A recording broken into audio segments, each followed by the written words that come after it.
Good morning, students. Today we will talk about the slope of demand curve.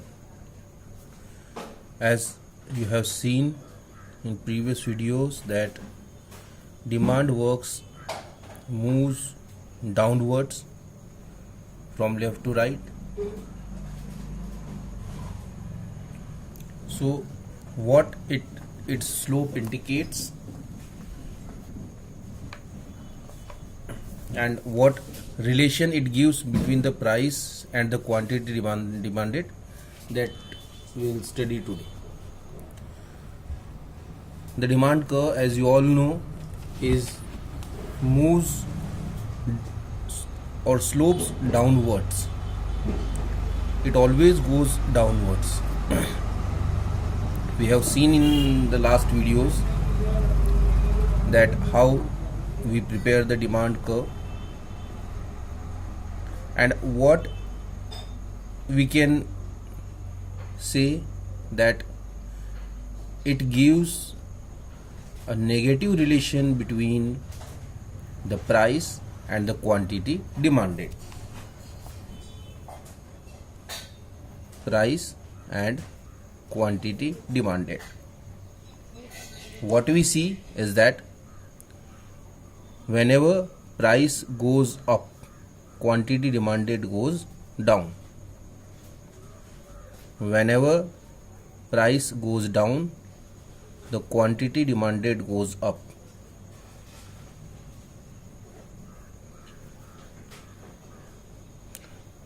Both of these have inverse relationship.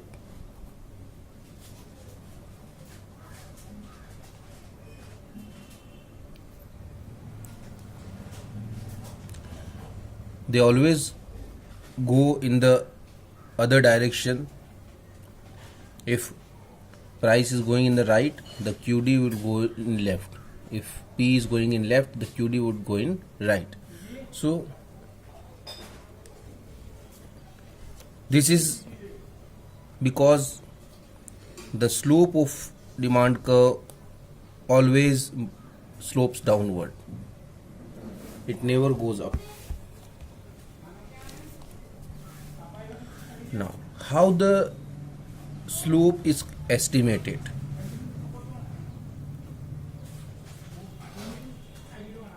Estimation of slope. How much the slope would go downward, that we can count by the formula. Because it moves downward, so it will be a negative number, delta P upon delta Q. Delta P indicates change in price and delta Q represents change in quantity.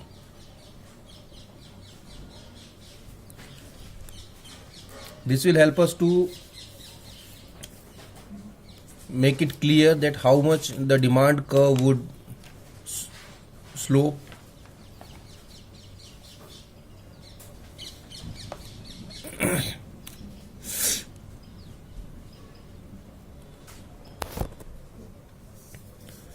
So this is the one thing, that the demand or the quantity demanded depends upon the price. Are there any other aspects on which the demand depends? The demand depends on some more items that are called the demand functions.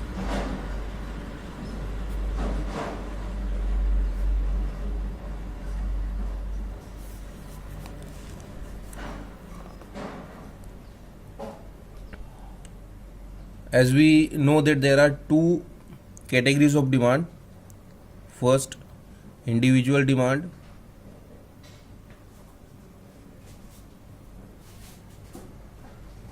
and second, market demand. Individual demand, the determinants of individual demand are called individual demand function, and the determinants of market demand are called market demand function. Now, what are the individual demand function?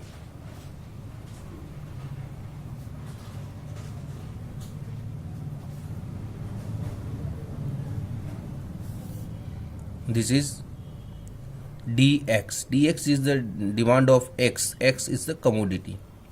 Function of px,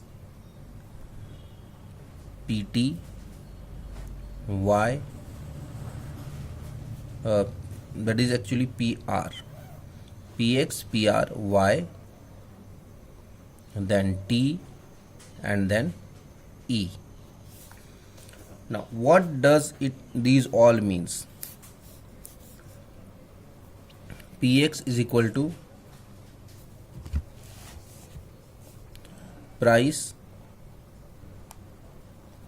of the commodity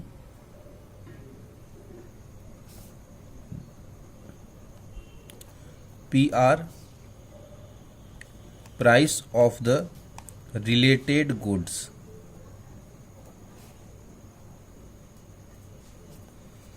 then Y is yield. Yield, it means income of consumer. Then T is taste and preference.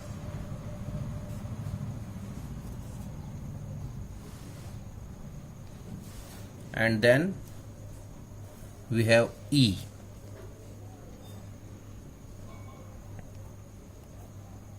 E means expectations.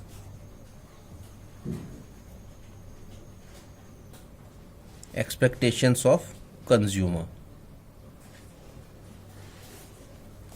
So the demand of goods depends on all these. How it depends? First we talk about the PX. That is price of commodity.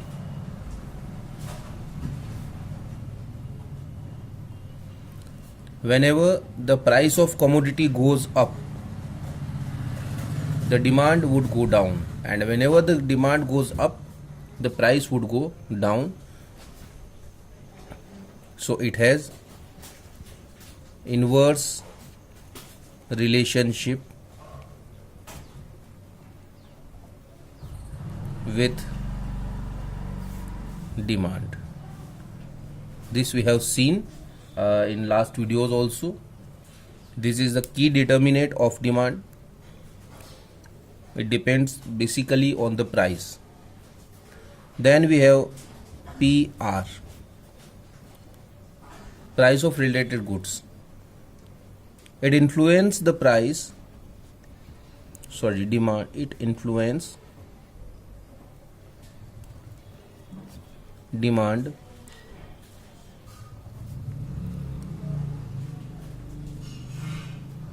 in two ways.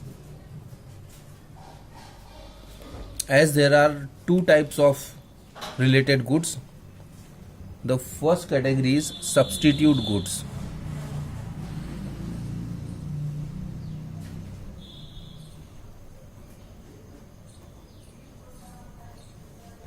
And the second category is related goods.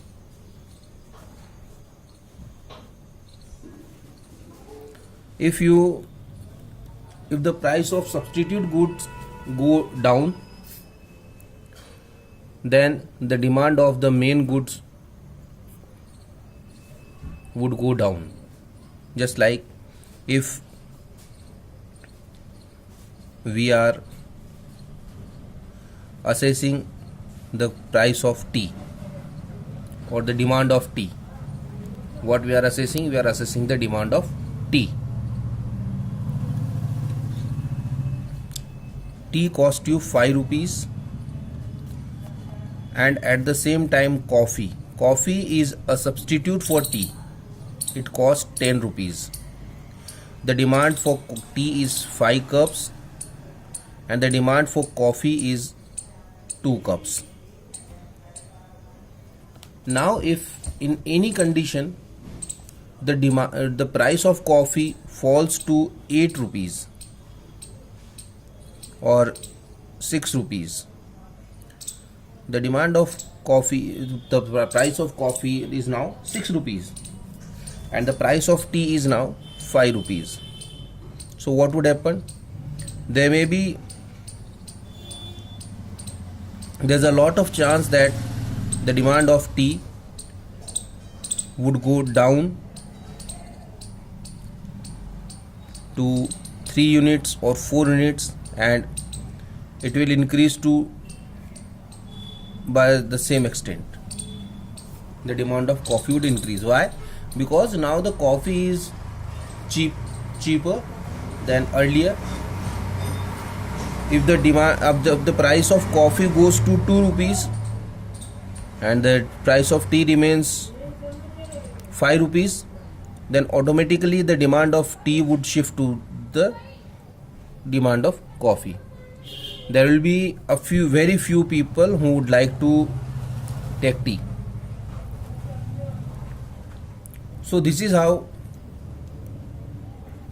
the substitute goods work. If the price of substitute goods go down, then the demand of the main goods go down. If the price of substitute goods go high, the demand of the goods go high. Now if we talk about the related goods, many years ago you have seen that in market, if we go and we ask for ink, we get ink at almost all stationery shops.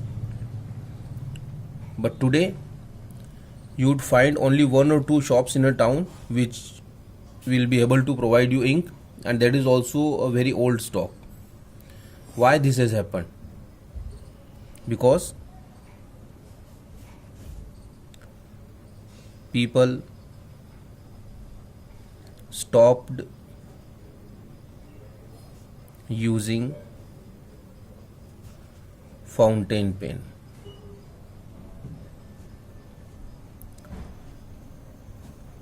Earlier, when people were using fountain pen, the demand of ink was in the market. Now as the people stopped using fountain pen, ink is there for no use. So the people have started not keeping ink with them. So whenever the price of related good goes up or the demand of related good go up,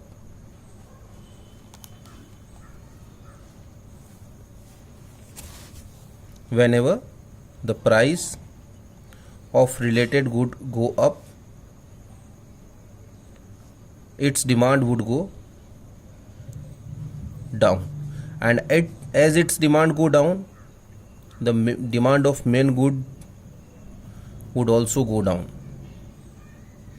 Whenever the demand for related goods go up, the demand for the main good would also go up.